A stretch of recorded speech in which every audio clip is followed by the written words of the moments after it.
Here's the Fluke Masterclass. For all the fancy JDM lures that I love to use, when it comes to fluke fishing, nothing beats a Zoom Super Fluke. I also love using the Zoom Fluke, which is a smaller version, but we'll get into that in a bit. When it comes to colors, I keep it pretty simple. For the bass in my area, they love the pearl white fluke, and that's pretty much what I throw 90% of the time. But also the smoking shad is a great color option. And if you're fishing super gin clear water, then I'd recommend the watermelon seed. The reason why I love the fluke so much is that for a bait so simple, with small details like the thickness of your hook and the hook placement, this bait gives you so much flexibility in how you can fish it. These are both 3/0 EWG hooks. This is a thicker wire EWG hooks that's great for when you need to fish a little deeper because of the extra weight. But generally, if you're fishing a small pond, I'm gonna recommend a lighter EWG hook.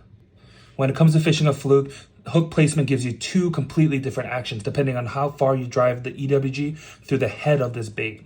In mode 1, where you bring the EWG out in the middle of the head, the weight of this bait is going to be towards the front. So when it sinks, it'll sink head first.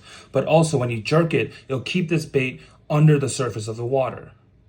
In mode 2, you put that hook all the way through the head, so it's coming out through the belly slit, and that way your weight is a bit more further back, and it's going to sink more vertically. But also, when you jerk this bait, it's going to cause the bait to rise up, and it's going to jump out of the surface of the water like a fleeing bait fish.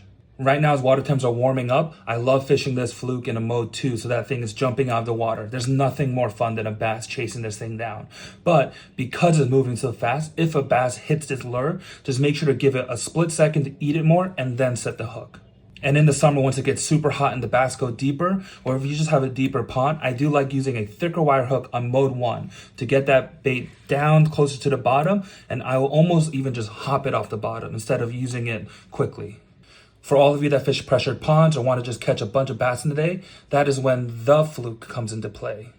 As you can see, the fluke is a much more smaller presentation and also doesn't have a belly slit. What I do is take a 1 or 2 size wacky rig hook, and what I'll do is feed that hook through the nose of the fluke, and on light spinning gear with a little bit of practice and just light rod twitches, you can get this bait to glide left and right perfectly in the water. I already have a video about this rig on my page, so if you want to see it, comment below and I'll tag you in it. So what are you waiting for? Get out there!